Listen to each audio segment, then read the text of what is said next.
teórica y conceptualmente en relación particularmente con ese escenario de la norma que ya en el encuentro anterior creo logramos precisar bastante bien en el tiempo y en el espacio, pero sobre todo en lo que desde el ideal compromete el deber ser. Hoy creo que es importante hacer una revisión de esa norma en contexto. Es decir, ya con esas bases desde las cuales la podemos convertir en un concepto, operativizarla teóricamente, conceptualmente y un poco metodológicamente, eh, en unos escenarios históricos claros y precisos, creo que es importante dar un paso más y comenzar una exploración de la aplicabilidad real, de la funcionalidad que en el contexto en el que nos movemos, en este caso, este escenario geográfico que hemos dado en llamar todavía, no entiendo muy bien por qué Colombia,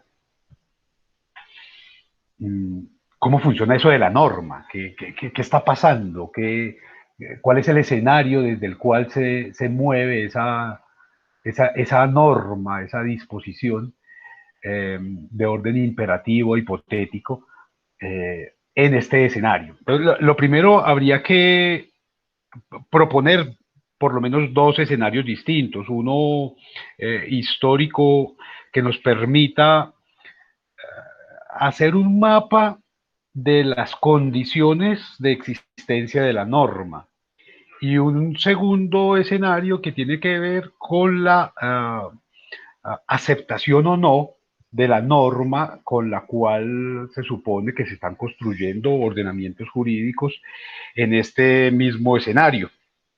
Y planteo que se supone, como lo pienso desarrollar ahora, porque si uno toma como referente, por ejemplo, las últimas dos constituciones, la del 86 y la del 91, se va a percatar primero de la sin número de reformas, bueno, sin número no, la reforma constitucional del 86 tuvo más de 40 reformas en 104 años de existencia. Y la del 91 en lo que lleva casi 30 años, ajusta este año, tiene poco más de 53, 55 reformas ya en solo 30 años. Es decir, hay un asunto que sí nos convoca a pensar necesariamente qué está pasando con la norma, si la norma se debe cambiar tan constantemente. Y además como un escenario sui generis en relación con el resto de estados que no se ven en esa necesidad constante de estar reformando. Bueno, eso abre también una puerta a un cuestionamiento que por lo menos a mí me parece interesante para ustedes que están en el acercamiento pues al escenario de lo jurídico, de la formación en derecho, en abogacía, en ciencias jurídicas, y es realmente el sentido que pueda tener estudiar derecho en una sociedad que constantemente está cambiando las normas. Quiero decir, uno puede estudiar aquello que se queda estático por lo menos un momento para poder presentar resultados, para poder establecer marcos normativos y de acción precisos y puntuales, que a eso se dedica el derecho. Pero cuando la dinámica es de constante cambio, de constante adaptación según los caprichos y los intereses del grupo en el poder, pues también yo creo que la pregunta en torno a la funcionalidad del derecho resulta necesaria.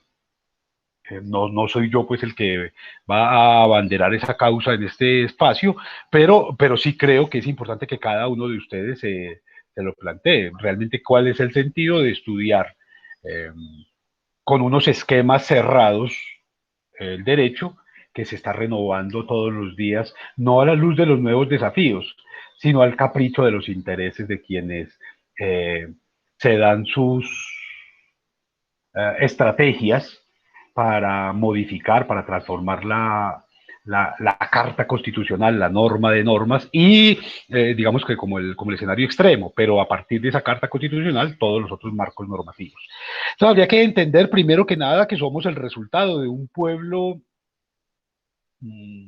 y voy a hablar no necesariamente de Latinoamérica, sino de manera más particular de este escenario geográfico denominado Colombia.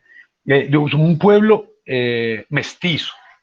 Eso no suena tan bien en sociedades que son arribistas y que tienen un complejo de blancura espantoso, pero somos un pueblo mestizo, y eso quiere decir que no tenemos esas tradiciones genéticas férreas que podría poner de manifiesto algún pueblo europeo, algunos pueblos europeos, y que nos enriquecemos más de unas mezclas eh, que generan cosmovisiones totalmente distintas a las que tomamos como referentes para organizar nuestras instituciones. Quizás si ustedes se acercan a lo que se conoce como las leyes de Indias, el primer marco normativo que se estableció en este territorio, podrían entenderlo, cómo se pretendió desde España particularmente establecer en un escritorio y sin conocimiento real de estos territorios, de estas geografías, de estas posibilidades, marcos de acción normativa basados en un ideal, en un imaginario que se tenía. Y eso permitió asuntos tan absurdos como definir el trazado de las calles, como definir las formas de organización urbana, a manera de copia de lo que existía en Europa, sin tener en cuenta que aquí los escenarios eran totalmente distintos, las necesidades, por supuesto, son otras. Si ustedes hacen el ejercicio de pensar una ciudad como París, se van a encontrar una ciudad que está construida a punta de circulares. Eh, y es una cosa muy bella porque es funcional para ellos, funciona no con la típica cuadrícula española, por ejemplo. Ustedes piensan en Madrid, está hecha a punta de cuadrículas. Y aquí tomamos como ejemplo a España, en unas ciudades cargadas de montañas, de colinas. Pensemos en una ciudad como Medellín, que tiene unos cerros tutelares tan importantes y tiene unos límites geográficos montañosos. ¿Cuál es el sentido lógico? ¿Cuál es la lógica básica con la que se puede pensar un ordenamiento urbanístico de cuadrícula? Pues, lo básico sería que se hubiese trazados circulares a la usanza de París, porque es más fácil subir una montaña dándole vueltas que en líneas rectas, como ustedes pueden notar. Pero digamos que es simplemente un ejemplo. Las leyes de Indias lo que establecieron, por ejemplo, fue ese modelo, cómo se tenían que organizar las ciudades. Entonces la ciudad estaba a la orilla del río, entonces a cuántos metros de la orilla del río tenía que estar la primera casa, y a partir de allí cómo se trazaban las cuadrículas para llegar a la plaza del pueblo. Qué dimensiones deberían tener esas plazas para el caso de las colonias. Y eso es muy interesante porque nos ayuda a identificar normativamente, desde lo jurídico, cómo se ha imposibilitado el respeto por lo público. Cómo no hay unos escenarios públicos, o más bien unos escenarios donde lo público adquiera algún nivel de respeto, algún nivel de dedicación, de compromiso, en el cual las sociedades, las colectividades se puedan eh, poner de manifiesto. Ese es un asunto que es importante, pensar lo público desde lo jurídico a partir de los espacios que se van diseñando, cómo se establecen, por ejemplo, el marco de las plazas donde la gente se puede encontrar o de los parques. Si ustedes se hacen el ejercicio, y eso jurídicamente es absolutamente importante, porque en el país no existen espacios para eventos públicos grandes, espacio para conciertos o para eventos, nunca se ha pensado eso, y más bien se intentan estrechar lo más que se puedan con un ánimo de control, con un ánimo de sometimiento, con un ánimo de abuso del otro. Si ustedes piensan en un escenario como el de Medellín, el espacio para conciertos era el Teatro Carlos Vieco, una cosa a la que no le cabían 2000 personas, y se perdió también. No hay espacios desde los cuales lo público se pueda manifestar, ¿cierto? El principal escenario de existencia de la civilidad, de la ciudadanía, en cualquier ciudad, en cualquier sociedad, en cualquier estado, es la posibilidad de manifestarse, la posibilidad de encontrarse que tiene la ciudadanía.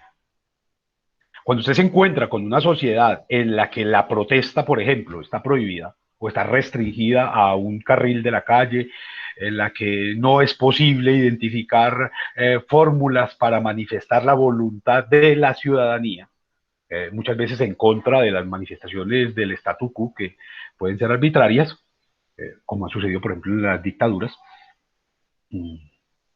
pues lo que tiene es un problema jurídico serio que habría que resolver. Y es un problema jurídico que se ha venido cimentando en la medida en que no ha habido reflexiones sociológicas que comprendan o que por lo menos acerquen a esos hacedores de normas al marco societal en el cual se están moviendo, para el cual están legislando, para el cual están construyendo normas, para el cual se están construyendo estatutos y códigos. Entonces, ese es un asunto que es importante. Empezar a entender lo público como el resultado de las acciones jurídicas. Y esas acciones jurídicas que han resultado más de la adopción irreflexiva de modelos prestados de otro tipo de sociedades. Si ustedes hacen el ejercicio de pensar en términos de lo que representa la norma, la Constitución del 91, esto es una copia pirata, de mala calidad, de una serie de marcos normativos, una sumatoria, una colcha de retazos de ideas que tan no ha funcionado que se ha tenido que reformar más de 50 veces en menos de 30 años. ¿Por qué cambiar la norma? Porque la norma no funciona. ¿Qué se necesita para que la norma funcione? Que la norma sea el resultado de eso que a Montesquieu le gustaba llamar el espíritu de las leyes. La norma tiene que ser el resultado de la voluntad del pueblo y no de la conveniencia de una institución, de un grupo, de una persona, de un partido. No, la norma tendría que ser eso. Quizás por lo mismo, y no, como no, digamos que los estudios históricos del derecho y los estudios sociológicos del derecho en este país son tan pobres, no se entendió que la Constitución del 86 había sido reformada tantas veces justamente porque era el resultado de los intereses de una colectividad, en este caso se hacían llamar conservadores, no porque lo fueran, pero se hacían llamar así Partido Conservador, y no de un consenso en el que se vincularan realmente de manera honesta, transparente y limpia los intereses de todo un colectivo nacional. No, no hubo una inclusión, sino todo lo contrario, el ánimo de eliminar al otro. Entonces, la constitución de Caro y de Núñez pues, es claramente un esfuerzo por eliminar al Partido Liberal. Pues a quien se hacía llamar Partido Liberal, no hay una diferenciación clara. Si ustedes hacen un estudio genealógico de lo que son eso que sean esas colectividades políticas que aquí se ha pretendido llamar partidos, nunca lo han sido.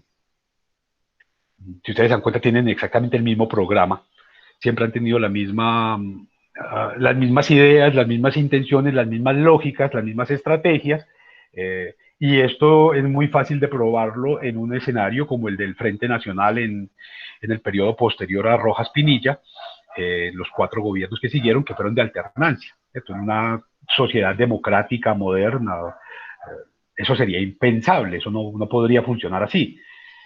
Eso es tan absurdo como pensar en México, esa dictadura del PRI durante casi 100 años, un único partido.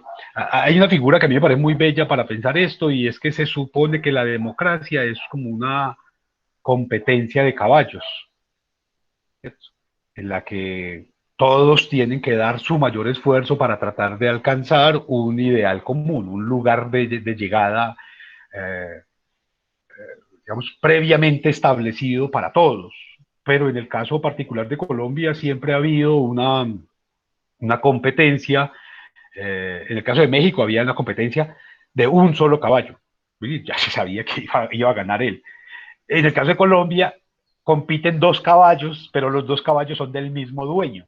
Entonces da lo mismo, pues no, No importa quién gane, va a funcionar exactamente igual, mientras que no se haga una reflexión seria desde lo sociológico, desde lo jurídico, desde lo societal, para podernos sentir incluidos allí y para poder construir marcos normativos que realmente sean funcionales. Aquí se establecen las normas. Desde el siglo XVI estaba muy claro que la figura con la cual se establecía todo este marco era eh, se obedece pero no se cumple. ¿Cierto? Se establecen normas. Hace un par de días salió la circular 002 que intentaba atender un poco todo este asunto de la pandemia extendida. Y era muy interesante, y es muy interesante cuando ustedes la leen y en las instrucciones que se dictaminan allí, establecen que, por ejemplo, ninguna empresa puede solicitar certificados o exámenes médicos para contratar trabajadores. ¿Qué sentido tiene eso en un país en el que eso es norma, que eso es ley, que para que ustedes lo contraten en cualquier parte tiene que presentar certificados médicos, estudios de no sé qué carajadas, vacunas, certificados de vacunación y un mundo de escenarios? Es decir, es la norma por la norma, pretendiendo que, digamos que por decreto no existió el bombardeo de hace un par de días a las comunidades del sur, que por decreto no fueron 14 los muertos, aunque están los nombres, los cadáveres y las heridas allí. Allí hay un asunto normativo que tendremos que pensar desde lo jurídico. ¿Cuál es la responsabilidad de un Estado social de derecho que puede salir ante los medios de comunicación a defender el bombardeo de un sector de la población? Bombardeo de un sector de la población. No se trata de una confrontación entre grupos claramente establecidos, sino que de manera indiscriminada va y se bombardea una población donde es evidente, es absolutamente claro que hay población civil. No se trata de combatientes ni mucho menos. ¿Cómo salir a defender, por ejemplo, con qué marco normativo se podría hacer eso? Que salga un ministro de justicia a propender porque esos menores de edad combatientes son una máquina de guerra, y no el resultado, por ejemplo, de un reclutamiento forzoso históricamente sustentado, demostrado, comprobado, verificado por las propias instituciones del Estado. ¿Ven? Entonces el asunto de la norma no es solamente la norma, sino una norma que tiene que ser funcional para un esquema societal amplio, diverso y cargado de situaciones que no han sido tomadas en cuenta en el momento en el que se establece la norma. Establecer asuntos como la reelección por un periodo únicamente para beneficiar a alguien y luego tratar de restringirla para que el otro no se pueda reelegir, cuando la Constitución original la prohibía explícitamente. Ven, son normas que no cumplen de ninguna manera los preceptos normativos internacionales. Y entonces se pretende, en ese marco social, que el derecho tiene que responder a esos ideales europeos, particularmente italianos, eh, digamos que configuren la seguridad jurídica. Y eso está muy bien. Hay que propender por eso, porque haya unas reglas claras, unos marcos normativos que sean precisos, que sean claros, que sean constantes, que se den a conocer, que se socialicen, y que sobre todo representen los intereses del colectivo. Eso es absolutamente imperativo, eso es necesario, por supuesto que sí. Pero cuando se adapta la norma sin respetar la voluntad, sin respetar los deseos, las expectativas, las posibilidades y los contextos de la sociedad, lo único que queda es justamente esa desobediencia, como intentar entender, por ejemplo, las condiciones. A mí me parece que es una maravilla esto, porque se ha pretendido que esas condiciones societales se desconozcan constantemente. Si ustedes hacen el ejercicio de rastrear un poco los problemas sociales, van a descubrir que durante poco más de los últimos 20 años, quizás, se ha venido expresamente negando desde el gobierno la existencia de un conflicto armado. Se, se niega, no hay conflicto armado, no hay conflicto armado. Y ha habido algunos gobernantes más que otros que se han preocupado por gritárselo a todo el mundo, por llevarlo a los foros internacionales y decir que aquí no hay conflicto armado. Y si no hay conflicto armado, ¿por qué tienen que bombardear una parte del país? Y si no hay conflicto armado, ¿por qué la Operación Orión? Y si no hay conflicto armado, ¿por qué el armisticio para los paramilitares en el 2006 y los intentos de negociación con las FARC de Pastrana y las sucesivas debates que dieron con el proceso de paz de La Habana? Si no hay conflicto armado, ¿cómo se puede sustentar eso?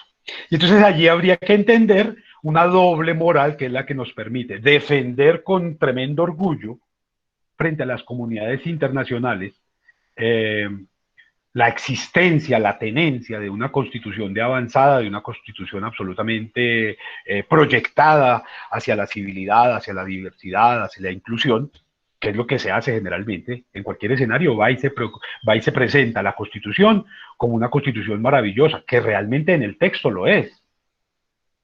Eso si uno revisa la constitución colombiana es una maravilla. Ese solo hecho de que tenga establecidos de manera clara esos derechos económicos, sociales y culturales, ya eso es una cosa maravillosa. Usted no lo encuentra en otras constituciones de la región. Pero cuando usted va a ver también el nivel de inoperancia y de abuso de esa misma constitución, es ridículo. Entonces, se puede plantear en esa constitución como el derecho a la paz, y me parece genial. Yo sí creo que es una maravilla que se plantee constitucionalmente ese derecho que tenemos a la paz, a la convivencia, a las relaciones armónicas, y que sea el Estado mismo el que tiene que proponer eso. Pero ¿cómo puede haber derecho a la paz cuando se está bombardeando niños?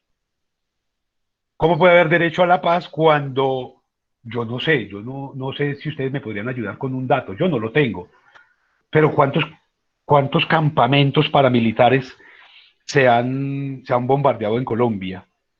Yo no he logrado encontrar ningún dato de eso, que se haya bombardeado por parte del Estado o del Ejército algún campamento paramilitar. Sí encuentro los bombardeos que se hicieron por allá por la década del 50, a Guayavero, al Pato, a Marquetalia, que dieron origen a las guerrillas. Bombardearon campesinos que se organizaron posteriormente y formaron guerrillas que generaron un problema social de violencias absolutamente abismal, injustificado, terrible. Aquí no se trata de defender las violencias de nadie, no, fue terrible. Pero no he encontrado ni un solo dato en el que el Estado haya bombardeado un campamento paramilitar o un encuentro militar entre el ejército eh, y paramilitares, no encuentro. Y entonces el marco normativo aplica para quiénes o para qué. Entonces, esa norma, por ejemplo, de que la paz es un derecho, de que hay que promover relaciones armoniosas, de inclusión, de discusión, de debate sano, ¿cómo funciona? Solamente aparece allí. Ese respeto por el derecho a la vida, no habrá pena de muerte, realmente funciona cuando se están cometiendo ese tipo de crímenes por parte del mismo Estado. 4.602 jóvenes asesinados por las fuerzas del Estado. ¿La norma funciona o no funciona entonces allí? Porque si se va a defender que no fueron 4.602 o 6.402 o 12.500 o 80.300, sino que no, es que no fueron sino 500 o fueron 1.000 o fueron 2.000, pues esos 502 o 2.000 también son asesinatos del Estado, son eh, fórmulas de transgresión de la norma que el propio Estado de manera legítima estableció en una constitución política, porque no fue una constitución que resultara de la imposición de una dictadura o de un sector específico que hiciera valer su única voz allí. No, una cantidad de sectores se reunieron, establecieron unas normas, dijeron que estaban de acuerdo, que estaban muy bien, las firmaron y a los 2 meses empezó el festival del cambio de normas. Entonces, claro, yo he planteado en otros escenarios, el encuentro anterior, planteaba cómo la norma solo tiene sentido en la medida en que se cumpla, en que sea operativa, en que tenga instrumentos de cumplimiento. Pero vamos a ver que la Constitución del 91 tiene, por ejemplo, un esquema que a mí me parece muy bello y es que puede ser aplicada de manera directa. ¿Sí? No necesita interventores para aplicarla. Pero cuando una corte pretende implementar alguna medida que haga valer la Constitución, inmediatamente se plantea que es una intromisión en política. Es un acto proselitista por parte de quienes están allí. La Constitución misma nos plantea asuntos maravillosos como la separación de poderes. ¿Y dónde está la separación de poderes cuando todos los funcionarios son nombrados eh, de manera tramposa por el mismo gobierno para garantizarse sus prebendas, sus limpiezas de expediente, como está sucediendo? ¿Dónde están los estudiantes de Derecho, por ejemplo, presentando cartas de solicitud de aclaración frente a las actuaciones del fiscal en algunos casos? Y no me refiero solamente a este último, en el que acaba de lavar un proceso para el que existen sobradas pruebas, ¿cierto? Sino para tantos otros casos. Uno piensa en este señor Rafael Noguera, que probadamente por la misma fiscalía logra burlarse de la familia Zamboni después de haber asesinado de la manera más vil, más canalla, de haber abusado, de haber cometido todo tipo de atropellos con una niña de apenas 10 años, 11 años. Y entonces, ¿dónde está el derecho allí? ¿Dónde está la norma que nos dice, oiga, ojo, porque la víctima necesita protección? ¿Dónde están los colectivos de abogados? ¿Dónde están los estudiantes de derecho? Yo he constantemente hecho un llamado a que ustedes son la primera generación de abogados virtuales que tienen la posibilidad de conectarse directamente con todo el universo, literalmente con todo el universo, porque ya ahora pueden ir hasta Marte si quieren a través de Internet, y pueden hacerlo en tiempo real, y pueden hacerlo a partir de una cantidad de instrumentos, de instancias, de medios, de mecanismos, de dispositivos, de redes de interacción. Y es decir, que ustedes son los llamados necesariamente a transformar esas prácticas jurídicas, a empezar a repensarse en términos de colectividad, en términos de sociedad, en términos de ese grupo al que se supone que pertenecen y del que participan constantemente. Pero ¿y esa actitud cuándo se empieza a hacer? En segundo semestre, en tercero, en quinto, en sexto, cuando les dan la tarjeta profesional, o se empieza a hacer desde ahora mismo, cuando empiezan a cobrar conciencia de que efectivamente hay una serie de eventos, una serie de condiciones arbitrarios que contradicen, que se oponen, que ofenden y que agreden un ejercicio tan absolutamente necesario como el del derecho, como el del profesional del derecho.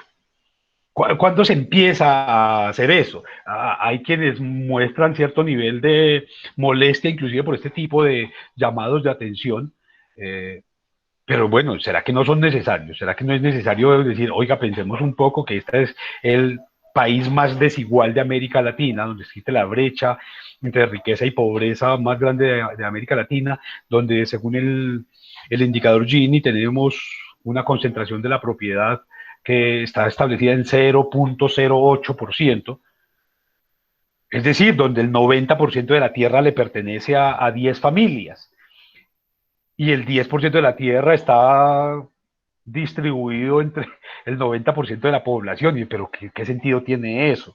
No habría que establecer marcos de acción jurídica desde lo legal y pacíficamente, eh, apelando al símbolo, apelando a la educación, apelando a los argumentos, apelando a tantos recursos que tenemos hoy, para empezar a transformar eso, a cuestionarlo. No habría que pensar también cuál es el lugar del abogado en un sistema, en la elaboración de un sistema normativo y en la implementación, además de ese sistema normativo, no solamente la elaboración de la norma, desde el cual sea posible empezar a allanar esos caminos que promuevan como rumbos de serenidad, de armonización, de equilibrio. Y yo no hago ningún llamado pues a discursos pendencieros, pero sí inteligentes. Desde la inteligencia yo creo que se pueden hacer mucho más que desde la violencia. Yo soy, pero sí creo, a veces no basta con pedir el favor. Es que a veces hay que hacerle sentir al otro a partir del arte, a través de lo simbólico, a través de los argumentos, a través de los textos, de los documentos, de la producción académica, de la producción social, que se necesitan transformaciones. ¿Cuándo empezar entonces a comportarse en el marco de la ciudadanía? Quizás la experiencia más hermosa que tiene esa condición de ciudadanía es el momento en el que se empieza a ejercer de manera activa, de manera constante y de manera permanente. Y la ciudadanía o es activa o no es ciudadanía. Entonces uno no puede ser ciudadano cada 4 años, uno es ciudadano todos los días, con todo el mundo, en todos los escenarios, en todas las esferas. Y ciudadanía compromete necesariamente debate. Y el debate compromete necesariamente estar dispuesto a escuchar a la otra parte y escuchar con respeto, escuchar con inteligencia a la otra parte, pero pretender que solamente una parte tiene voz, tiene voto, tiene capacidad de acción y tiene capacidad de decisión, es permanecer en ese estado, aquí lo hemos señalado desde Durkheim, de sociedad arcaica, en que las únicas instancias de acción son la autoridad por la fuerza, son la tradición, son la religión y son la moral irreflexiva.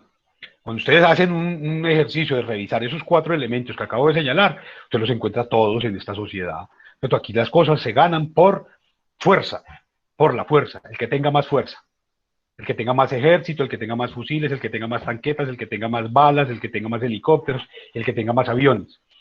No el que tenga más ideas, el que tenga más educación, el que tenga más argumentos. ¿Cuándo lo vamos a cambiar? La ciudadanía está para cambiar eso. La ciudadanía es procurar escenarios de transformación de este tipo de prácticas.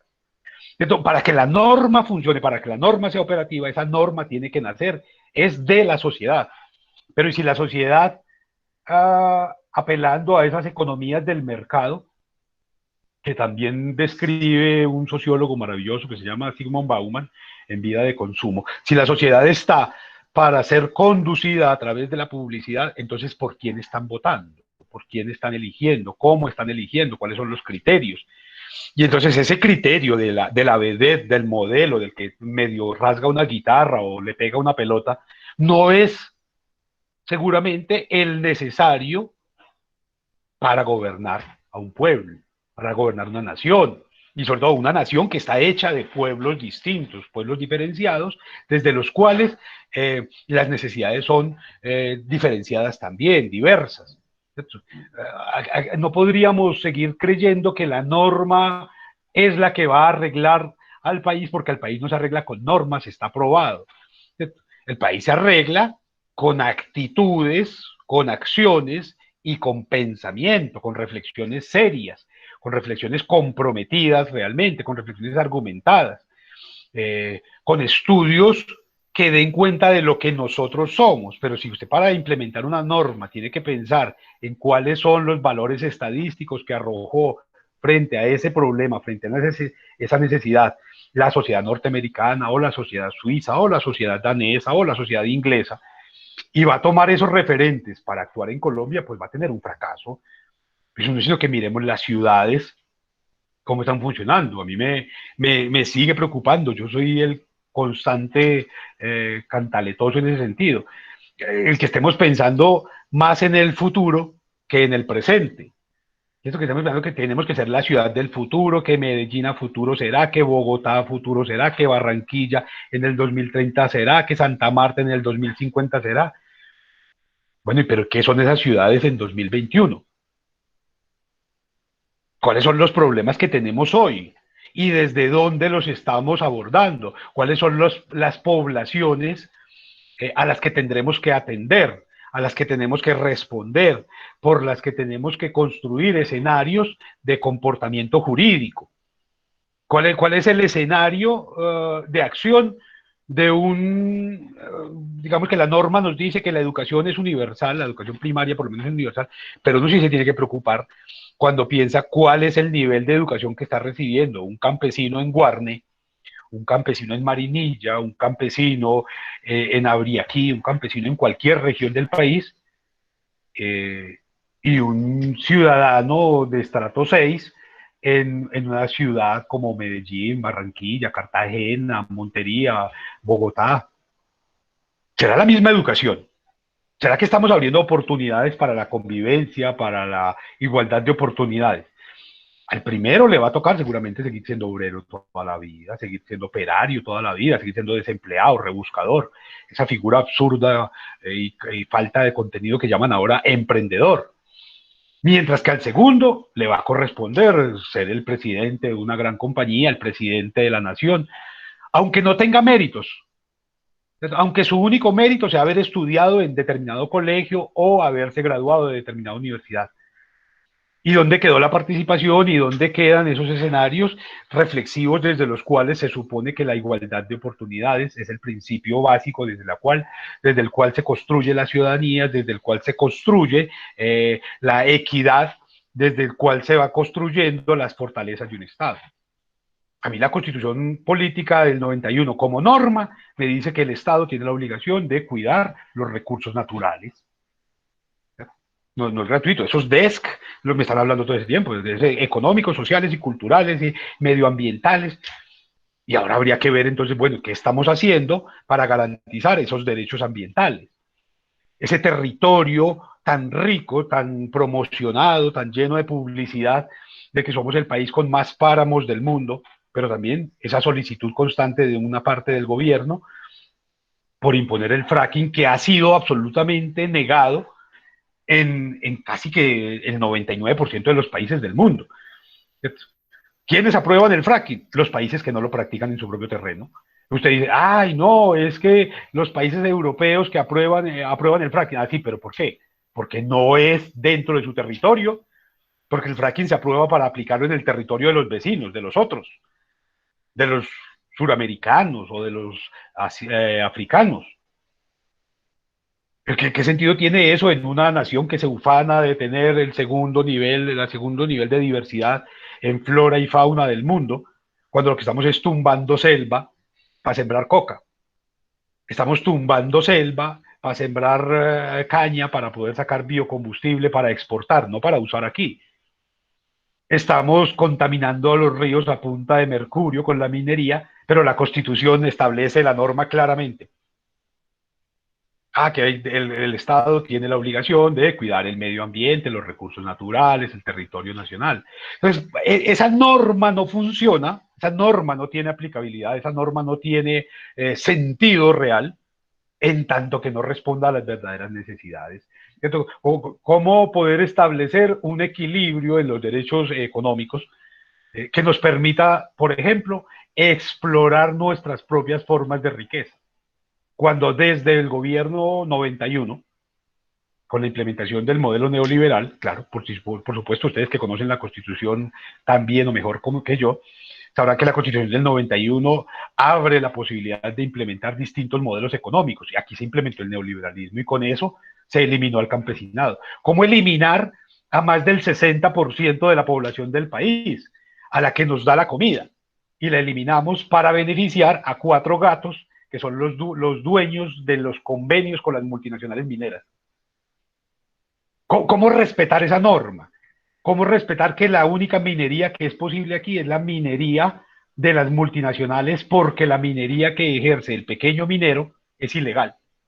Aunque el pequeño minero haya sido históricamente el dueño de ese terreno, de ese territorio, de ese espacio, de ese oficio. Y entonces resulta que el dueño de la tierra ahora resulta ser ilegal y el foráneo que trae sello de multinacional, que tiene firma de multinacional, esa es la única minería legal y que además los recursos públicos con los que se paga seguridad, es decir, que se pagan los sueldos de la policía y del ejército, se destinan para garantizar la seguridad de las multinacionales y no la vida de los campesinos. ¿Cómo poder pensar que la paz es un derecho cuando muchas de las multinacionales que operan en el país han sido probadamente denunciadas, probadamente por el mismo Estado, como financiadoras de grupos paramilitares? A ver, ¿cómo funciona ahí la norma entonces? Si se supone que somos un Estado moderno, que tenemos el imperio de las armas, el imperio de la violencia, desde el Estado.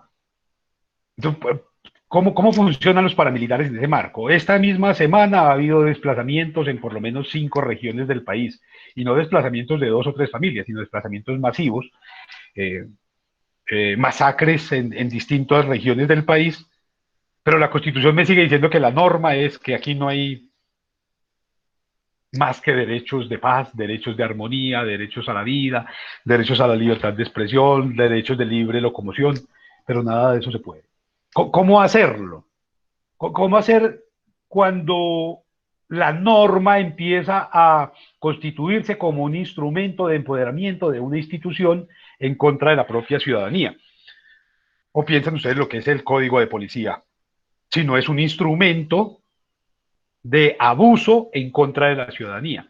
Porque un policía le puede retener a usted los documentos el tiempo que se le dé la gana, y lo puede golpear y lo puede maltratar y lo puede, además de eso, eh, sancionar económicamente, simplemente porque él interpreta que su mirada de dolor o su mirada de rabia o su mirada de impotencia es un insulto. Porque en un código de policía es más grave insultar a un agente? No sabemos qué es insultar, porque puede ser mirar feo, puede ser hacer un gesto con la mano, puede ser no mirarlo, puede ser no, lo que sea. No está claro en ese código qué es insultar. Pero es más costoso en términos de la sanción que tirarle ácido en la cara a una mujer. Revisen el código de policía a ver qué dice al respecto de esas dos normas. ¿Cuál es la sanción que hay? ¿Cuál es la multa que hay? Y entonces la norma es un absurdo porque no nos está tomando en cuenta como ciudadanos, no nos está permitiendo pensarnos, entendernos, reflexionarnos, representarnos, reflejarnos allí. Por supuesto, habría que entender que las normas impuestas son el reflejo de la conciencia de quienes las elaboran.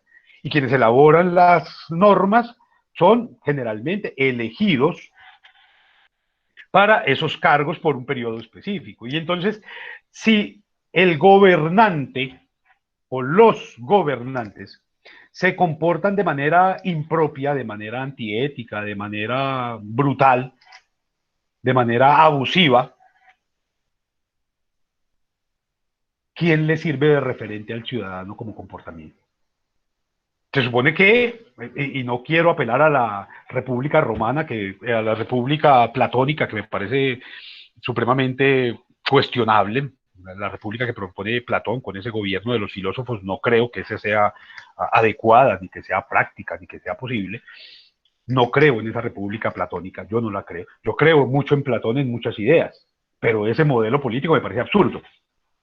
Pero si en el modelo que él nos propone hay un llamado a que los pueblos imiten a sus gobernantes, en tanto que los pueblos eligen gobernantes que los representen, ¿cómo podríamos esperar unas actitudes tendientes a la paz, tendientes a la soberanía, tendientes al respeto, a la armonía social, a la proyección, a la búsqueda de objetivos comunes, cuando los gobernantes se comportan como los peores tiranos? ¿Cierto? Cuando un gobernante es capaz, por ejemplo, de sostener en su cargo a un embajador que tiene una finca que cultiva coca y que está probado, que está demostrado, que está fotografiado, hecho en videos, que los testimonios lo han ratificado. Y entonces damos una lucha tremenda como Estado en contra del narcotráfico, de manera absurda además. Pues me refiero utilizando fumigaciones de glifosato que van en contra del cacao, que van en contra del poco café, del poco plátano que está sembrado, para matar una planta de coca. Pero el propio Estado es financiado por el narcotráfico. ¿Cómo entender eso? ¿Cómo entender este embajador con plantación de coca todavía vigente como embajador y como dueño de la finca y como productor de coca? ¿Cómo entender un gobernante que fue nombrado por mediación de votos comprados por un narcotraficante también probado? Pues no son especulaciones mías ni de 3 o 4 resentidos, no. La propia fiscalía logró probarlo, los medios de comunicación lo publicitaron, lo mostraron, lo demostraron, los testimonios están ahí. Si esos son los gobernantes, ¿cómo podríamos esperar actitudes distintas de parte de la ciudadanía. Si en la universidad no hay esquemas de comportamiento democrático, ¿cómo podríamos propender por salir a actuar democráticamente? Y ahí están los retos para ustedes.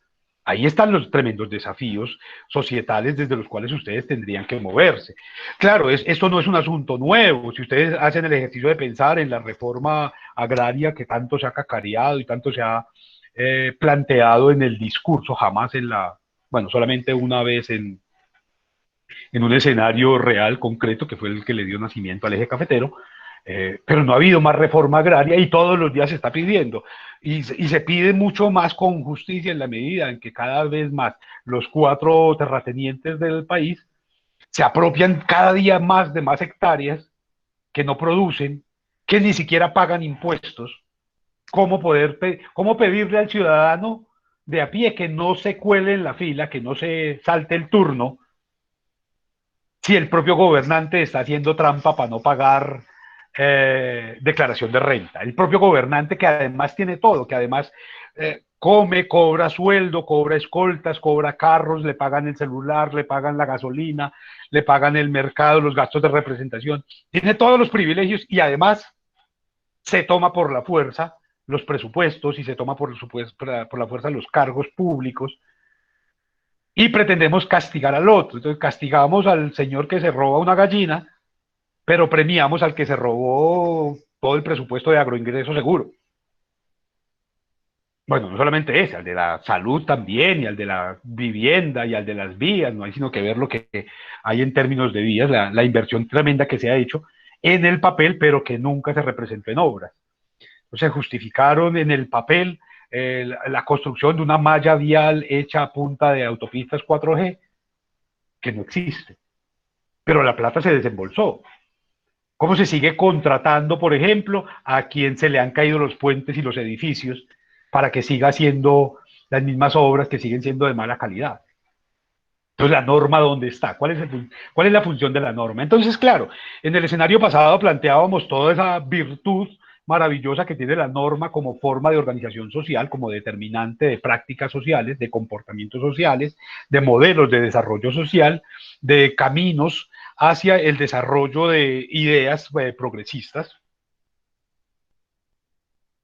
Pero ¿y qué pasa aquí entonces? ¿Qué pasa aquí? Porque por supuesto uno puede ver otros escenarios equivalentes. Yo no pretendo hacer comparaciones odiosas aquí entre Dinamarca y Colombia, o entre Suecia y Colombia, entre Suiza y Colombia, que perfectamente podríamos hacerla. Nosotros somos mucho más antiguos como territorio y como formas de organización social que ellos. Lo que pasa es que ellos no se avergüenzan, ellos se reconocen en lo que son, ellos reivindican su propia historia, nosotros la negamos. Pero intente comparar la infraestructura de salud, de vías, de educación, Colombia-Ecuador. A ver qué tan pésimamente salimos librados. Colombia-Ecuador. Colombia-Bolivia, pues, que hay una tendencia a discriminar a los bolivianos como poca cosa. Vaya, mire la infraestructura vial y la infraestructura educativa que tiene Bolivia. Pues, por lo menos 10 veces superior en calidad y en cantidad que la que tiene Colombia.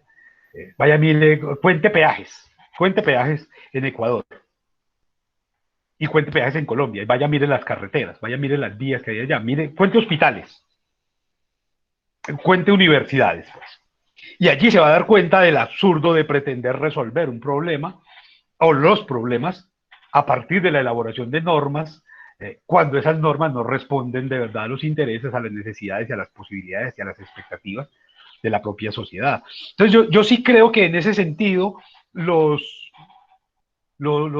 abogados, los estudiantes de derecho, los estudiantes en general, la ciudadanía en general, tendría que parar un momento y hacer una reflexión a ver qué tanto el asunto es de normas.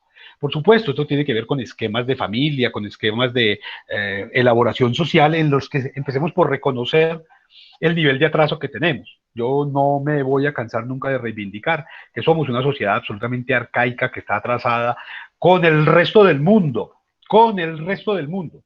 Por lo menos 1200 años estamos atrasados. Aquí todavía hay gente que cree que la sociedad tiene que moverse a punta de religión. Y eso se resolvió en el resto del mundo en el siglo XVI. Se separó claramente de un lado Iglesia y de otro lado Estado. Pero aquí las normas, los mecanismos, los dispositivos, los estatutos, todos tienen un fundamento religioso.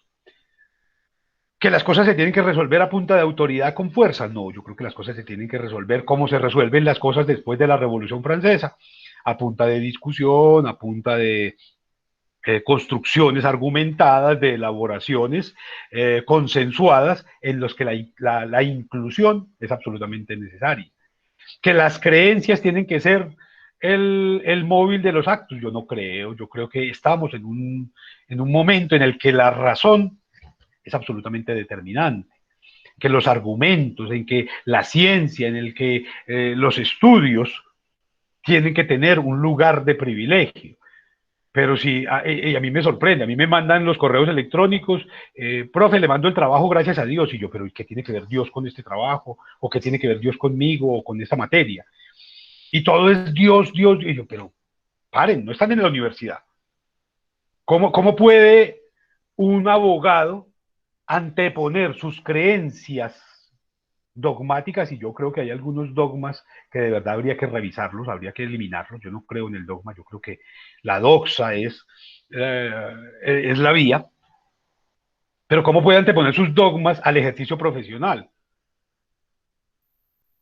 Y si su dogma no es equivalente con el de ese otro que va a pedirle un servicio, que va a contratarle, entonces del otro me sirve su plata, su billete, su cheque, su tarjeta de crédito, pero no sus creencias y sus convicciones.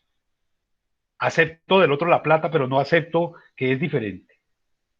Tengo que imponerle al otro mis credos, mis costumbres, mis tradiciones, mi acento. Yo creo que ahí la sociología jurídica sí se vuelve un imperativo para la formación en derecho. El tratar de interpretarnos como una sociedad diversa, multicultural, pluriétnica, cargada de mestizajes, una sociedad en la que hay una cantidad tremenda, más del 30% de la población colombiana en ese momento está en la miseria, como resultado de la implementación de unas normas que no han sabido responder a las necesidades y a las expectativas. Si tenemos un territorio cargado de riquezas y de posibilidades, claro que sí, pero las podemos aprovechar. Las podemos aprovechar. Si cada vez la norma lo que hace es evitar eso.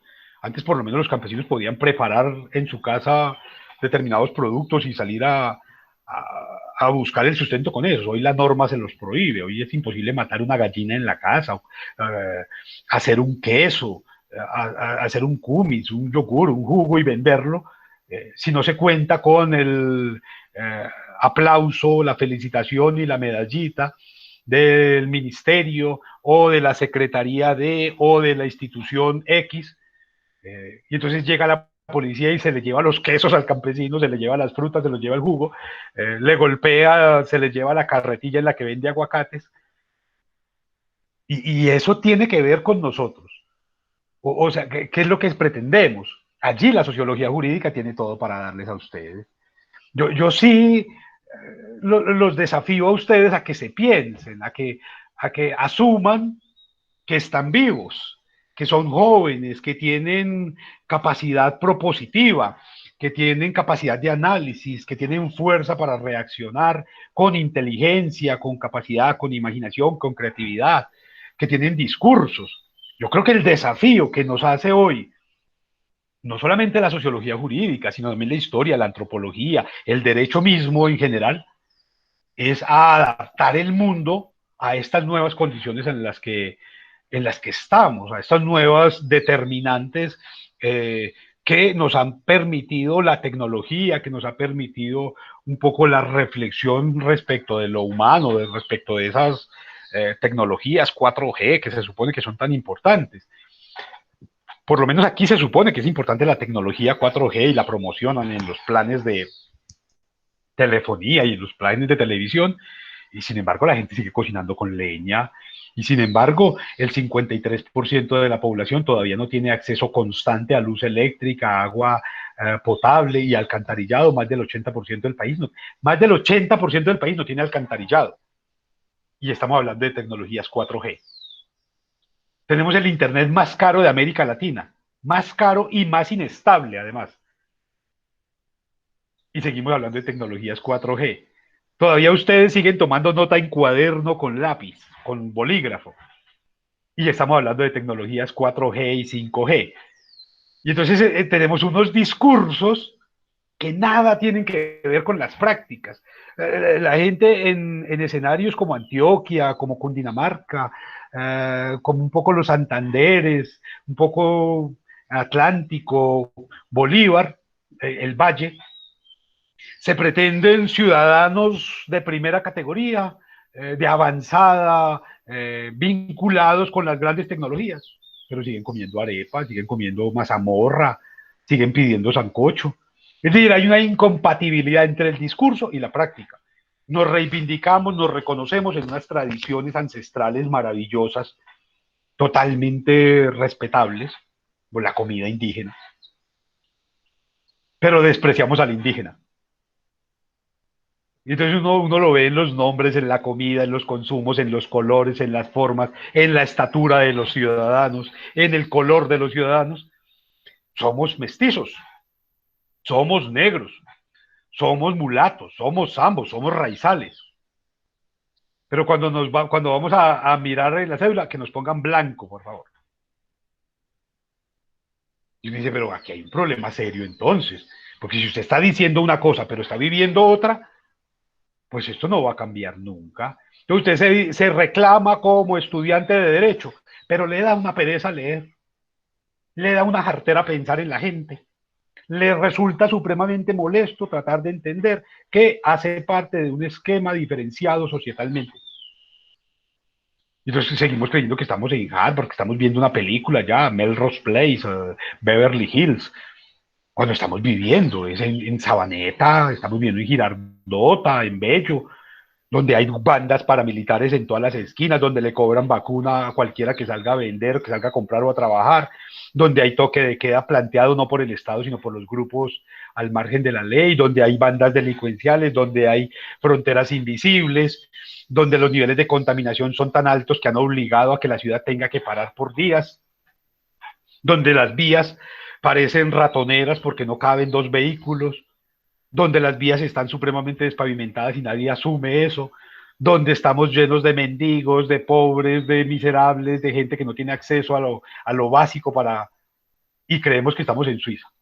Y cuando nos vamos a nombrar, nos nombramos como las ciudades más pujantes. Yo creo que hay que pensarnos ahí.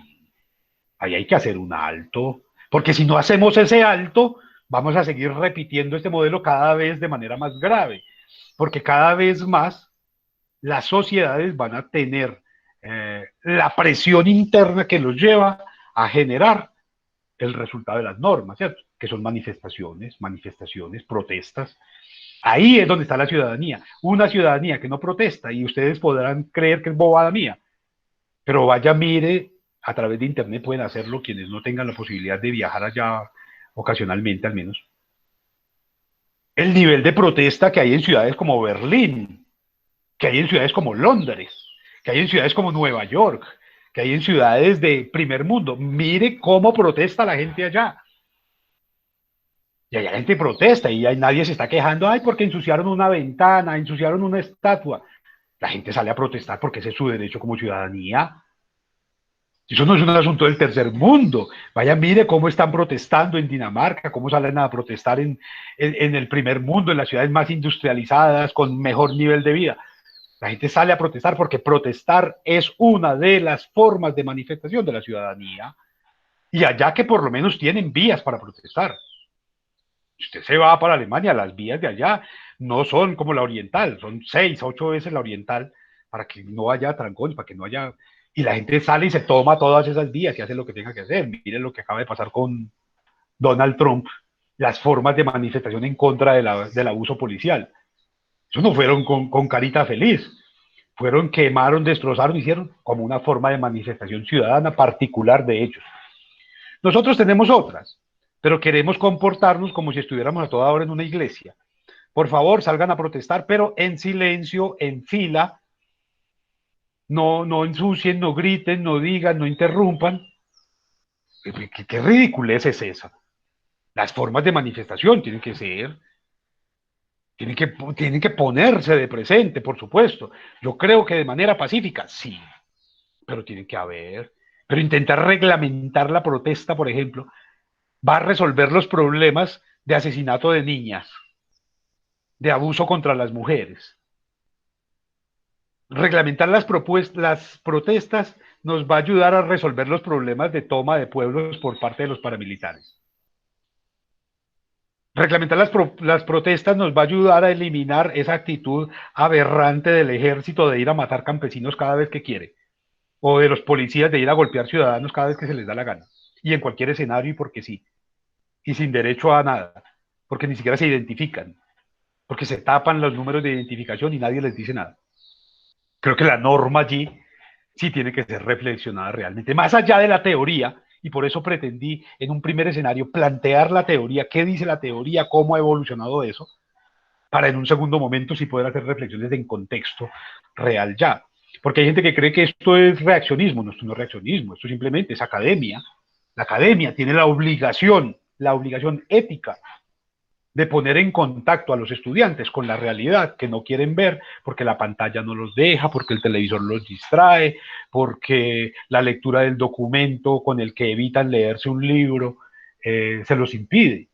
Ahí hay un asunto que tenemos que reflexionar, hay un llamado necesariamente a cuestionar cosas, a proponer cosas, a discutir cosas, a debatir cosas, con argumentos siempre, con datos, con cifras, con elaboraciones, con productos. A partir de eso es que podremos realmente entendernos.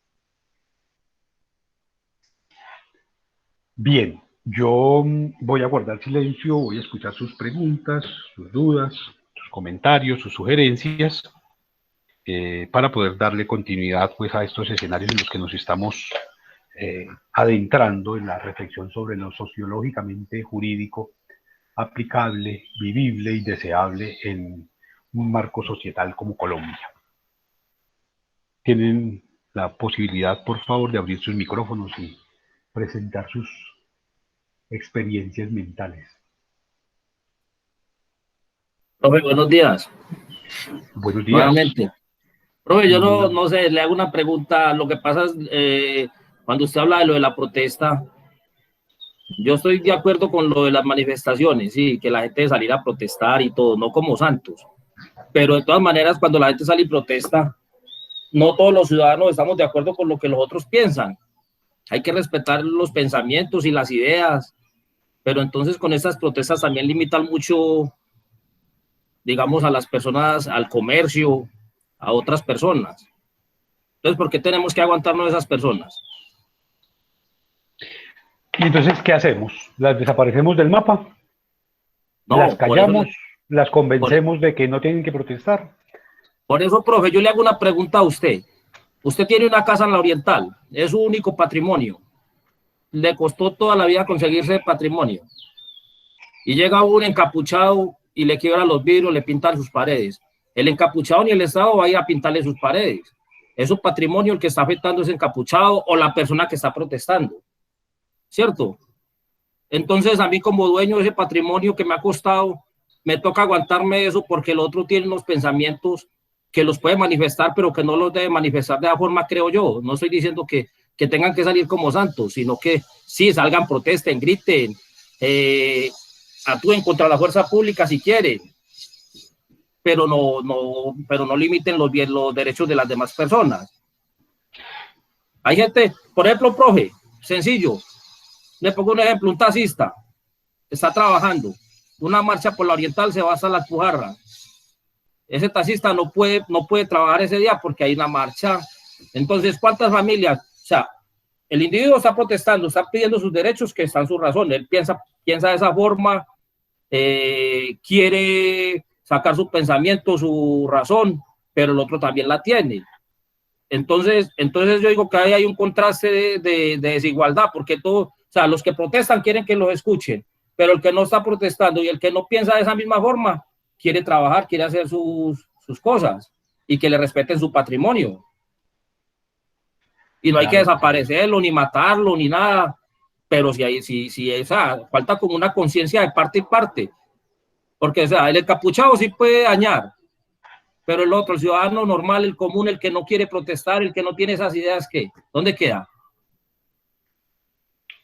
Claro, Ferney, usted tiene razón en lo que plantea. Yo no estoy defendiendo a nadie, y hay una cosa que me parece aberrante a mí, son las capuchas.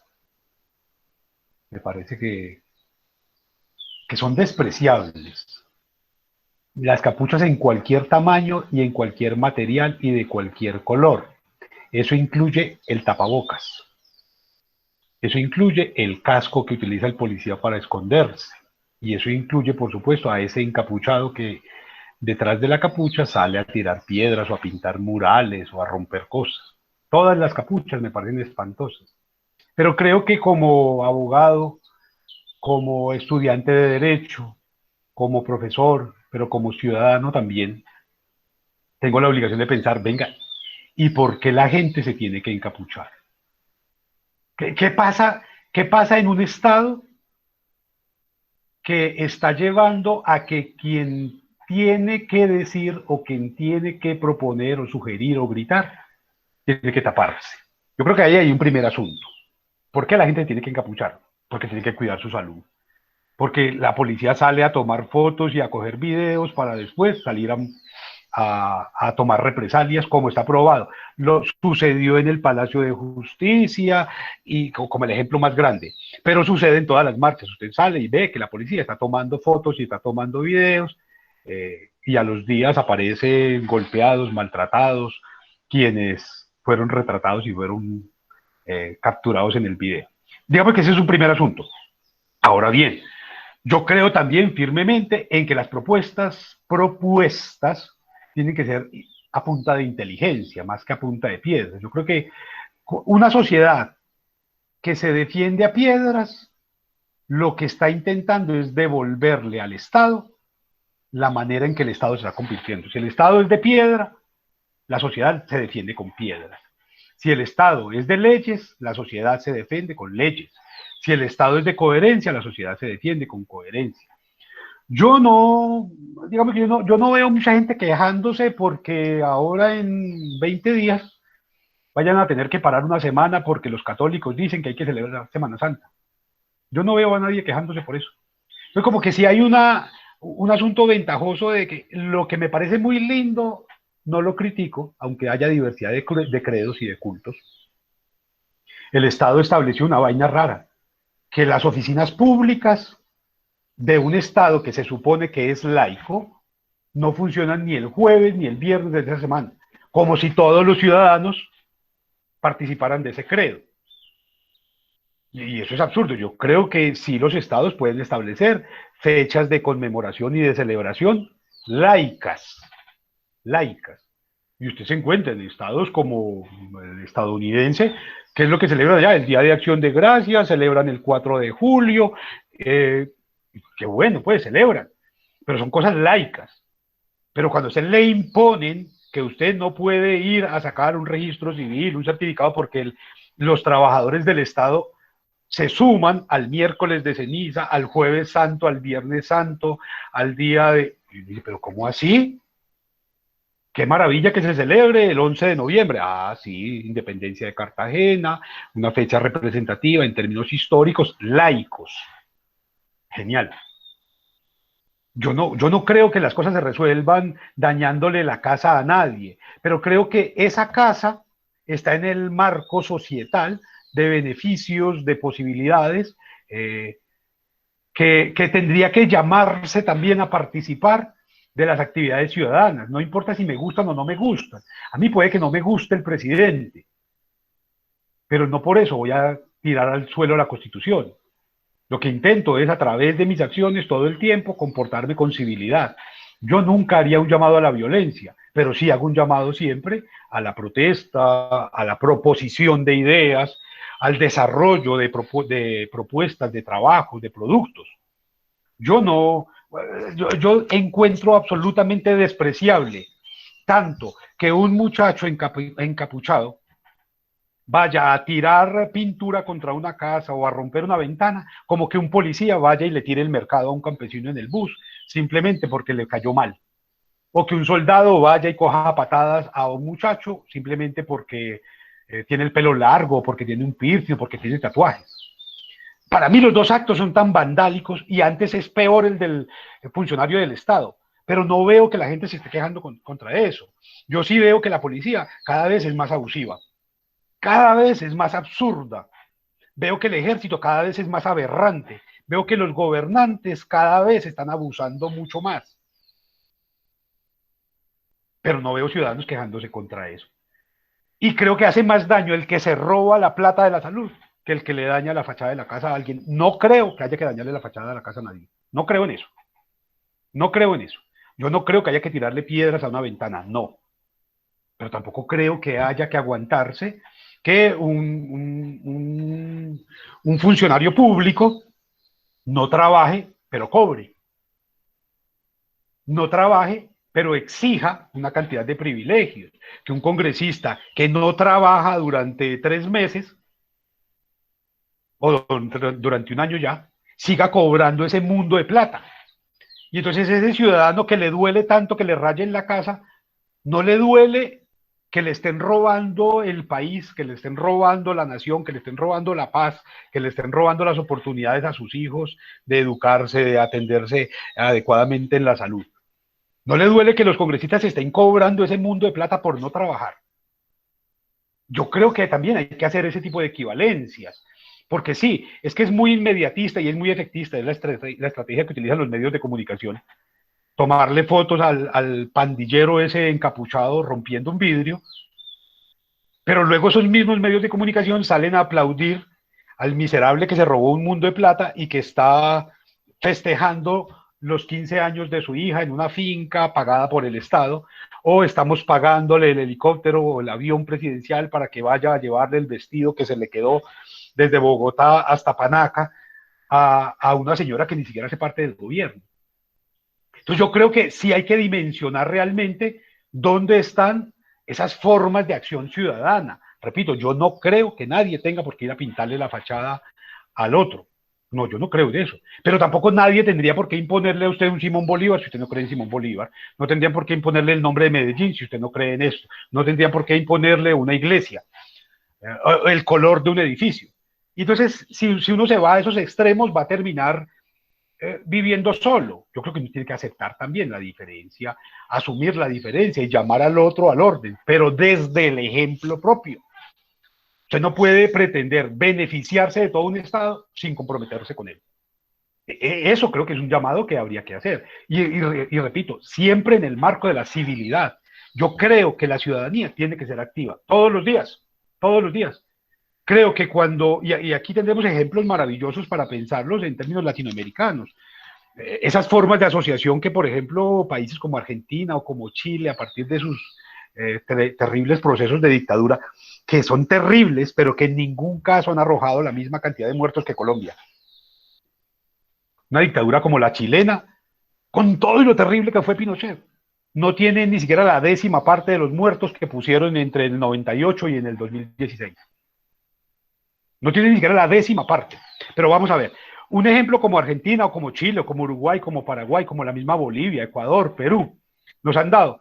Ellos tienen unas formas de agremiación social que les permite vincularse para conseguir logros.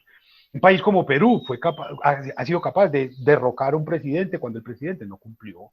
Y lo hizo por las buenas, saliendo a protestar pacíficamente. Que vea, ese señor no nos sirve como hay que quitarlo. En Ecuador lo han hecho por lo menos 10 veces. En Bolivia lo han hecho por lo menos 6 veces. Hombre, no nos representa, está actuando mal, no está respetando la Constitución, pero un presidente que llega el 2019, no, sí, 2019, se cambió la Constitución 5 veces en 2019 y la ciudadanía no dijo nada.